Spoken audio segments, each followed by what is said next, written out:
What in the world is going on with appraisals these days?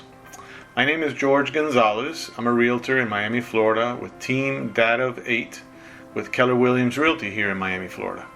Well, a lot is going on when it comes to appraisals in this market in South Florida, and actually we're hearing this from throughout the country. So no matter where you are, people are dealing with this situation.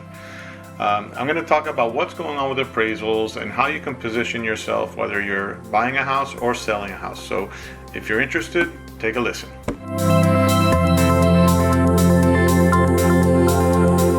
First, let's define what an appraisal is.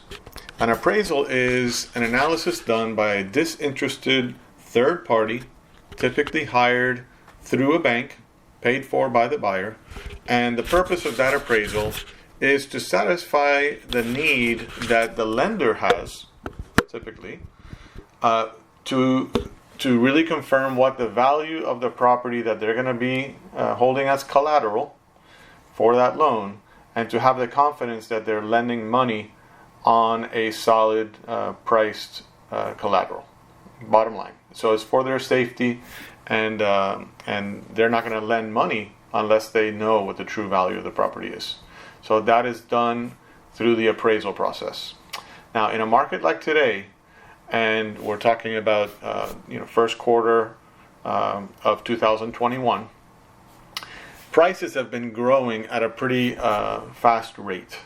Okay, and there are few houses on the market these days. What we call in the industry, we have low inventory of listings available for sale. But we do have a lot of demand. So there's a lot of buyers trying to buy a house right now for whatever reason. Okay, interest rates are really low. That's one of the factors, but there are several.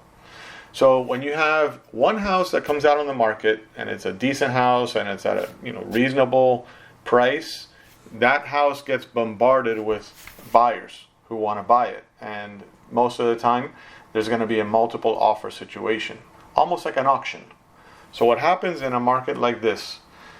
Buyers are competing to have the best offer so that their offer is accepted. And oftentimes the market responds by prices, offering prices that are above even what the seller is asking, and potentially offering above quote unquote market price. So when you're trying to compete against other buyers, one of the things that you can do, and people do, to make their offer more attractive is either waive the appraisal or not making the offer contingent on the appraisal, or negotiating where a buyer is saying, I will be willing to pay X amount, I don't know, $5, $10, $20, $50,000 above the appraised value in the event that the appraised value comes in lower than the contract price. Well, that makes that offer more attractive because it gives a sense of security to the seller that they are going to be able to sell the house at the price that was agreed to on the contract. Otherwise, in a normal situation, a contract is typically going to have a contingency for appraisals in the financing part of the contract, which means if the appraisal comes in lower than the contract price, then they have the right to cancel the contract and not buy it, unless something can be negotiated between the buyer and the seller, and the seller either reduces their price or they agree to some amount above appraisal that is works out for both. Would you want to buy a house above appraised value?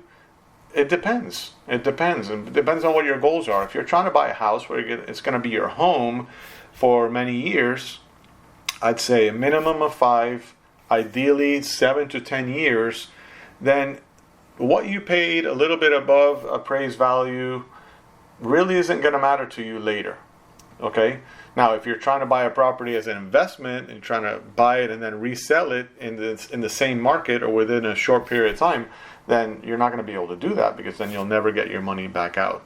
But for the most part, most of the people watching this video are looking at a real estate property based on making it their home. So if you're going to live in the house 7 to 10 years, it may not be a bad idea to go ahead and pay above appraised value.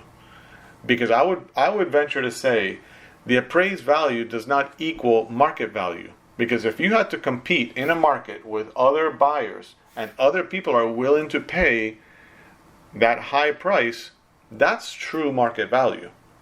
So it's not necessary to equate an appraised value with market value. You should be willing to pay market value, even if it is above the appraised value. Why is the appraised value not equal to the market value?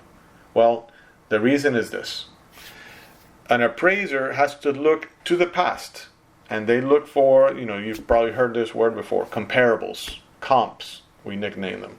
And they're looking for comparables of properties that have sold, this is past tense, sold in the past.